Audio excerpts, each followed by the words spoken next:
Halo teman-teman, balik lagi bersama aku Aga. Yuk kita diskusi bareng.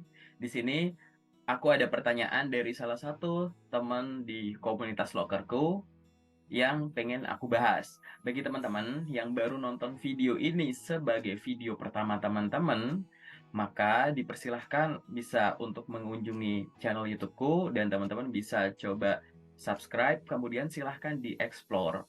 Aku saranin untuk explore via playlist, karena di sana teman-teman bisa menemukan tips dan trik atau bahan diskusi apa sih yang akhirnya bisa teman-teman pelajari untuk mendukung karir teman-teman. Nah, di sini aku pengen bahas tentang hiring freeze. Teman-teman pernah nggak pada saat di tengah rekrutmen gitu mengalami hiring freeze? Atau malah ada yang baru dengar apa itu hiring freeze? Hiring freeze itu misalkan teman-teman ya tiba-tiba dapat kabar bahwa proses rekrutmen dihentikan sampai batas waktu yang tidak ditentukan. Pernah nggak teman-teman dengar kayak gitu? Nah, hiring freeze. Oke, ini definisinya ya teman-teman. Kita akan diskusi terkait dengan apa yang aku tulis di sini. Jadi pada saat ada suatu pemberhentian sementara proses perekrutan karyawan yang dilakukan oleh perusahaan. Biasanya hiring freeze ini itu bisa terjadian di tengah-tengah proses rekrutmen. Kan rekrutmen itu kan rangkaian ya teman-teman. Nah, bisa tuh teman-teman habis psikotes terus dapat info hiring freeze ini, atau mungkin habis interview ada info soal ini, atau bahkan hampir tanda tangan kontrak nih, tiba-tiba ada info bahwa proses rekrutmen ini dihentikan sementara. Ada yang langsung menyampaikan proses rekrutmen ini dihentikan sampai batas waktu yang tidak ditentukan. Kayak gitu teman-teman. Jadi ini mungkin sekali terjadi, dan bagi teman-teman khususnya fresh graduate atau yang belum pernah mengalami ini, belum pernah tahu soal ini, silahkan ya teman-teman, ini sebagai pengetahuan. Nanti teman-teman bisa melengkapi informasinya sambil cari literasi di luar. Nah, terkait dengan hiring freeze ini, poin yang pertama yang utus di sini adalah biasanya itu dilakukan bukan karena perusahaan nggak niat ngerekrut ya teman-teman, tapi pasti ada hubungannya dengan efisiensi finansial. Dengan berbagai pertimbangan yang ada, salah satu keputusan yang diambil biasanya jangka pendek gitu ya, walaupun nanti bisa jangka pendek atau jangka panjang gitu ya. Jadi yaitu untuk solusi efisiensi finansial jangka pendeknya tuh melakukan hiring freeze gitu. Nah, hiring freeze ini bisa bersifat sementara atau jangka panjang. Maksudnya sementara adalah, oke, kita menghentikan proses rekrutmen ini katakanlah sekian bulan, kayak gitu. Tapi ada yang bener-bener nggak dilanjut dulu tuh. Nanti kalau mau lanjut tuh kayak buka rekrutmen lagi, tapi jaraknya jauh banget gitu. Ini poin 2 maksudku itu, teman-teman. Jadi ini adalah salah satu solusi efisiensi finansial jangka pendek, tapi sifat hiring freeze ini bisa jangka pendek sementara atau bisa jangka panjang gitu loh teman-teman. Nah, untuk yang bisa terpapar hiring freeze ini, itu tidak hanya secara lokal aja, misalkan, oh ini rekrutmen untuk ditempatkan di daerah sini atau secara lokal di situ aja gitu. Bisa juga proses rekrutmen yang secara nasional kayak gitu. Misalkan ada proses yang nanti akhirnya akan ditempatkan ke seluruh Indonesia, nanti ada perwakilan daerahnya tuh, itu semuanya tuh berhenti tuh teman-teman. Atau ada yang sifatnya global atau beberapa negara kayak gitu teman-teman. Jadi proses rekrutmen langsung dihentikan tergantung nanti terkait dengan urgensinya. Dan di sini teman-teman harus tahu ya bahwa hiring freeze ini sifatnya itu bisa mendadak, bisa enggak. Maksudnya adalah ada yang beberapa teman-teman udah share ya sama aku bahwa pada saat interview itu udah disampaikan gitu bahwa untuk proses rekrutmen ini sepertinya nanti akan tidak sesuai jadwal yang sudah saya kirimkan atau kita diskusikan karena ada beberapa pertimbangan dari manajemen, mohon ditunggu nanti gimana gitu. Jadi ada yang sifatnya tuh di suatu tahap tuh udah ada clue-nya gitu bahwa mungkin akan terjadi ini. Tapi bisa aja mendadak. Jadi teman-teman pada saat misalkan lewat interview ya, di interview itu teman-teman udah selesai tuh interview. Tinggal nunggu, bahkan teman-teman udah dapat email undangan untuk misalkan tanda tangan kontrak atau medical check up. Tapi habis itu ada email lanjutan atau pemberitahuan lanjutan bahwa ada hiring freeze ini gitu. Bisa juga dadakan semacam itu ya. Dan itu sangat mungkin.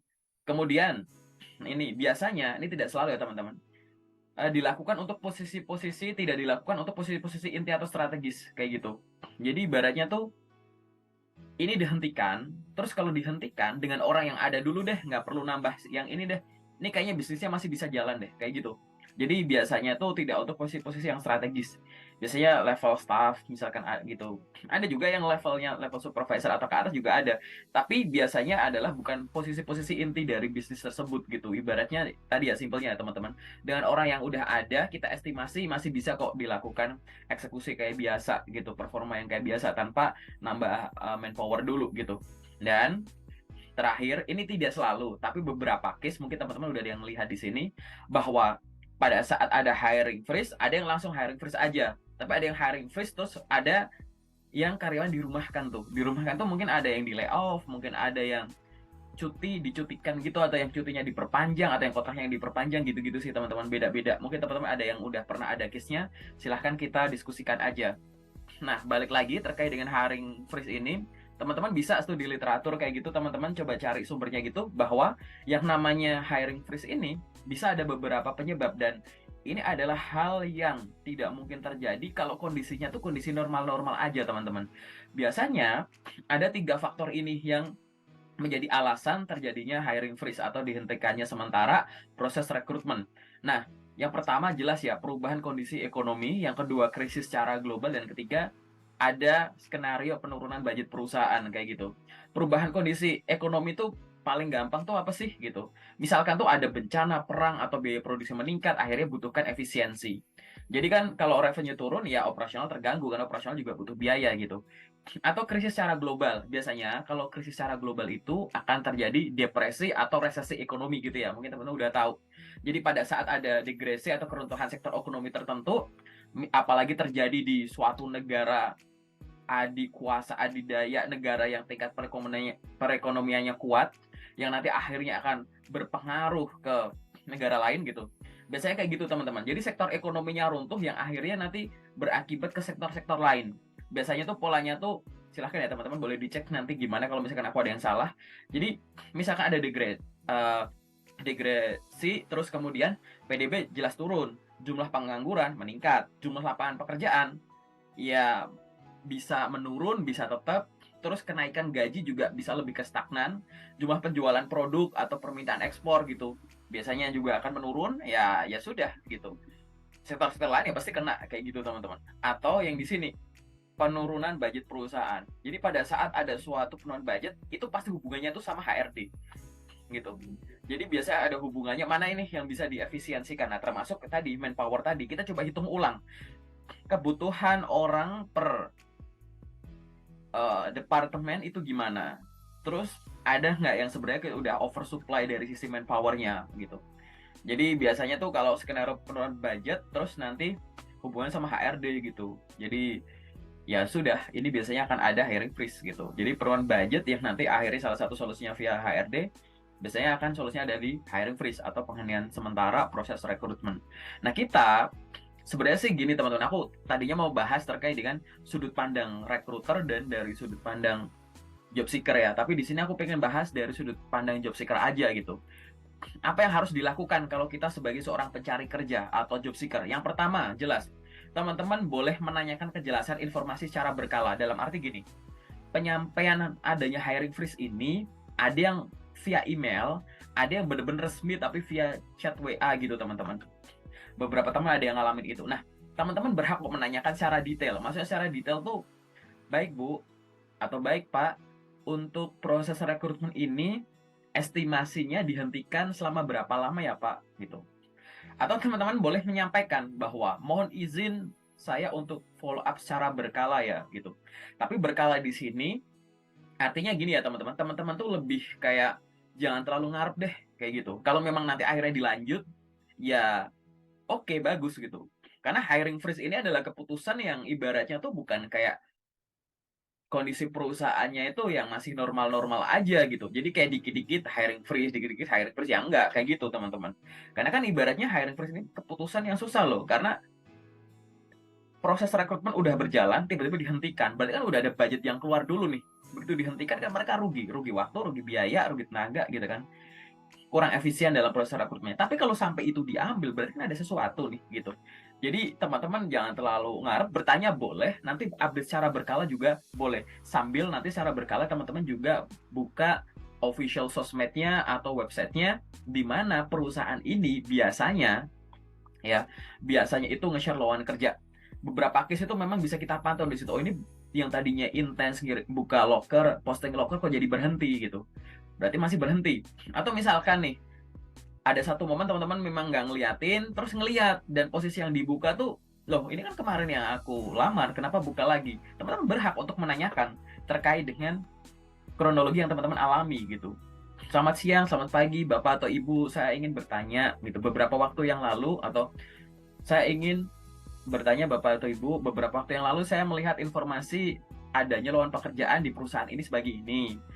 Apa? Terus sampaikan saja, saya adalah orang yang pada tanggal atau pada bulan ini tahun ini telah mengikuti proses rekrutmen untuk posisi yang sama, namun statusnya waktu itu adalah mendapatkan informasi berupa hiring freeze gitu. Mungkin teman-teman bisa lampirin. Nah, apabila saya berminat untuk mengisi posisi ini, apakah saya harus mendaftar dari awal atau proses rekrutmen saya waktu itu bisa dilanjutkan gitu?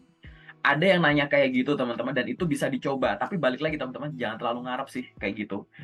Nah, yang selanjutnya adalah begitu teman-teman ya, misalkan nih dapat email atau chat tiba-tiba proses rekrutmen dihentikan sampai batas waktu yang tidak ditentukan.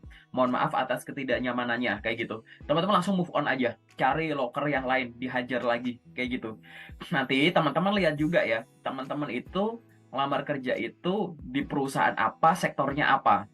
Nanti mungkin teman-teman boleh nyoba cari sektor lain, atau mungkin nyari perusahaan lain yang jadi kayak kompetitornya, mungkin perusahaan yang lebih gede atau yang gimana gitu. Tapi kalau nanti teman-teman ngelihat bahwa sektor ini tuh kurang bagus kayak gitu, maka ya udah, coba teman-teman cari role atau posisi yang sama di sektor lain kayak gitu teman-teman. Di sini ya, kemampuan teman-teman mengumpulkan informasi sangat dibutuhkan. Informasi ini jangan terbatas dari website atau sosial media yang barusan aku bilang, tapi ada yang ketiga yaitu media. Teman-teman yang sering atau hobi baca koran akan sangat diuntungkan untuk mengetahui perkembangan kondisi ekonomi, baik secara domestik gitu ya, atau secara global kayak gitu. Karena nanti mungkin proses rekrutmen itu kalau diurutin gitu akan dipengaruhi oleh hal-hal tadi. Teman-teman bisa forecast ini kira-kira kondisinya ke depan gimana dan lain-lain gitu. Ini teman-teman bisa melakukan penelitian atau pengumpulan informasi data sampai sedalam itu gitu ya. Kemudian yang lain yang bisa teman-teman lakukan adalah silahkan teman-teman tetap ya sambil lamar kerja sambil tingkatkan kompetensi, meningkatkan skill yang ada gitu. Apa yang teman-teman sudah bisa, sudah kuasai, sudah hebat, pertahankan, tingkatkan, beritahu perusahaan ada orang sehebat teman-teman.